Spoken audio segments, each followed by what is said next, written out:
How's it going, guys? It's Eddie the Realtor again, and today I have a very special guest, a very close friend of mine. I've been running with this guy for 3 years on the Stetson cross country team, and today we have him here. Very successful. He is 21 and owns a lot of properties already at this age, and this is unseen. You want to introduce yourself? Yeah. Hey everyone. My name is Seth. I've been investing in real estate for around a year and a half now.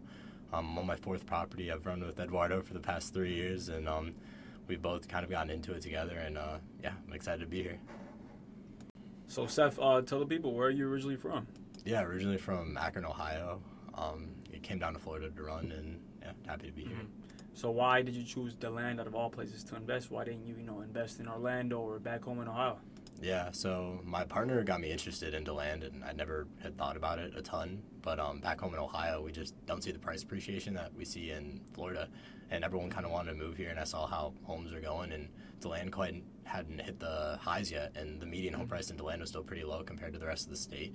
And kind of by chance got acquainted to it by my partner. So.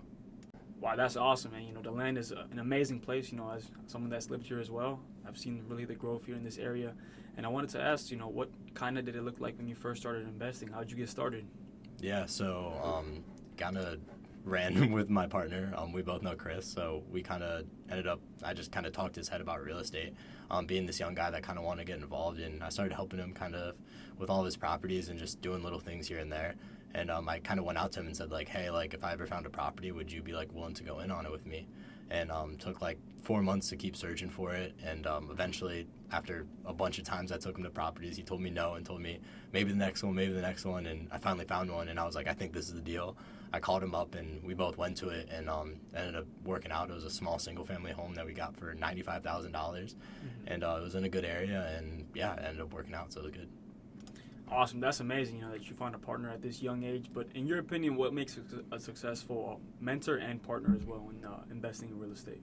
Yeah, so I guess mentor, just as a young guy, like, we all want to know everything, but just being able to take a step back and understanding, like, they've been through everything. They've done all the things that you've wanted to do, and just listening and not thinking you know everything and being willing to make mistakes and not making those mistakes over and over again, and just kind of listening to Chris and hearing what he's had to say. And yeah, it just helped a lot. And then I guess for what makes a good partner, I think Chris and I's relationship is like, things are going to happen. Mistakes are going to come up. Real estate's not a perfect thing. And so just kind of understanding that and communicating and being honest with each other about what's going on, and kind of doing your roles as effectively as possible. And if you fall short, just be honest about that. Mm-hmm. Right, because, real estate is all about experience. The more years you're in this, the more you know. And I wanted to ask, as someone that is very young, how old are you? You're 21? Yeah, 21. That's insane, When you bought your first deal, kind of what did that look like your very first deal, and what made you want to purchase that deal? Yeah, so my first deal, as I said, it was $95,000. It's a small little bungalow in North DeLand, and I guess the main things for that one was it is pretty small, but it also had not a lot of stuff to do with it. So really, all we had to do was paint and then put like some fixtures in it, and then redo some of the floors. But overall, it wasn't like a ton of reinvestment into the property right when we got it. And because the median home price compared to the houses around it were so low, like $95,000, and the houses right next to it are selling for 200 plus. So I figured, if I can get it for half the price, like, I didn't think there was a ton of bad ways to have it as a bad investment. And so that was kind of the main reason I went into it. And it's worked out.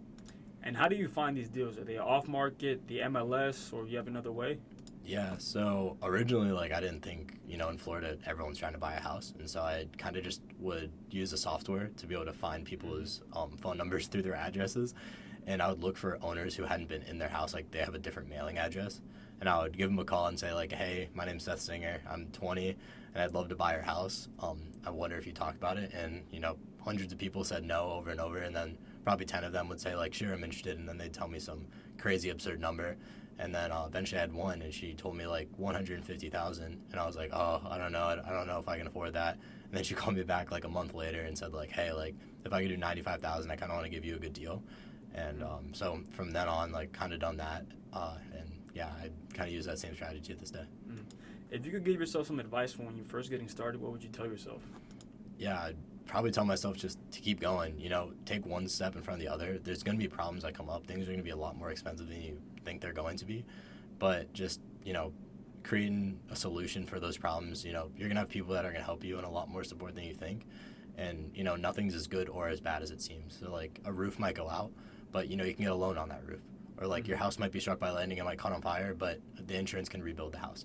There's things like that'll always seem super bad. A tenant stops paying rent, things like that, they're gonna happen. But there's so many solutions out there, and if you have the courage to go out of your way to start it, like you're gonna be able to figure it out. And I think that was like something I'd probably go and tell myself.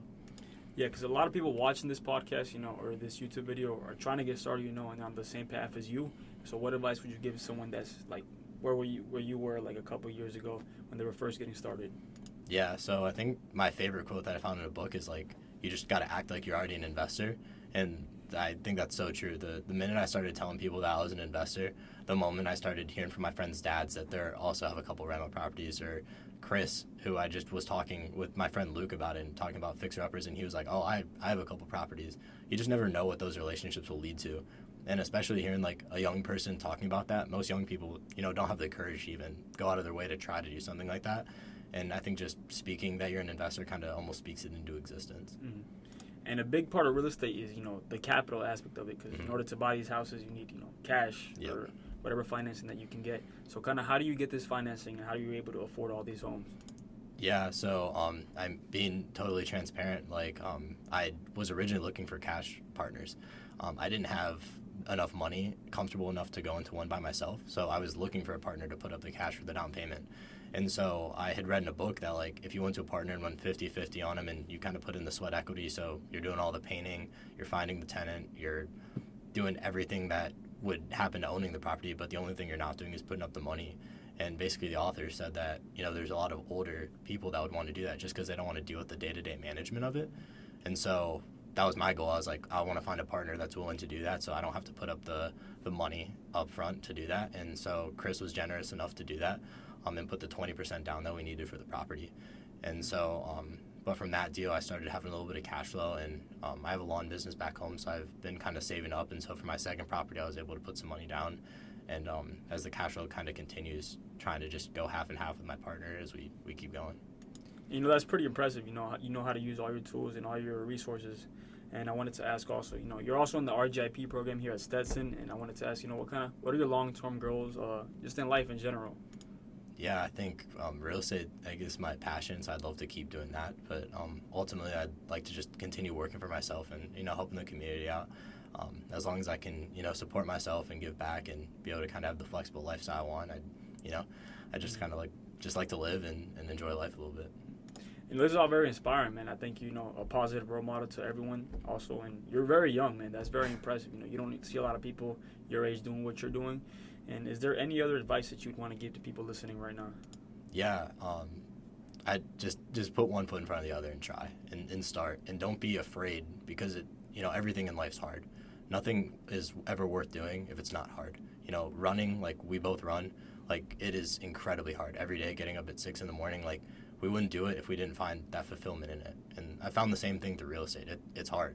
Yeah, I got so many no's before I got my first yes.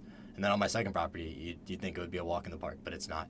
Every property is a grind, but you figure out something different that you love about it every single time, and you figure something different out. Like, you don't know what you don't know, but that's okay. Like, keep going. You're going to figure something out. You're going to keep figuring it out. And also don't feel like you know everything, because my partner doesn't know everything. I don't know everything. And people that own thousands of properties don't know everything. Like, we're all figuring it out, and just being able to open your ears and eyes to like what other people are saying, and taking value in what they're saying, and not just thinking you know everything. I think that's like a big part of it as well. It was so great to have you on my first interview, man. It's awesome. You're very inspiring, and I hope people were able to learn a thing or two. And you're very young. You're setting the bar at a very young age, and hopefully even older people can learn from you, man. I really appreciate having you on for the very first show, man. Thank you. Yeah, thanks for having me here. It's been a pleasure, and it's awesome.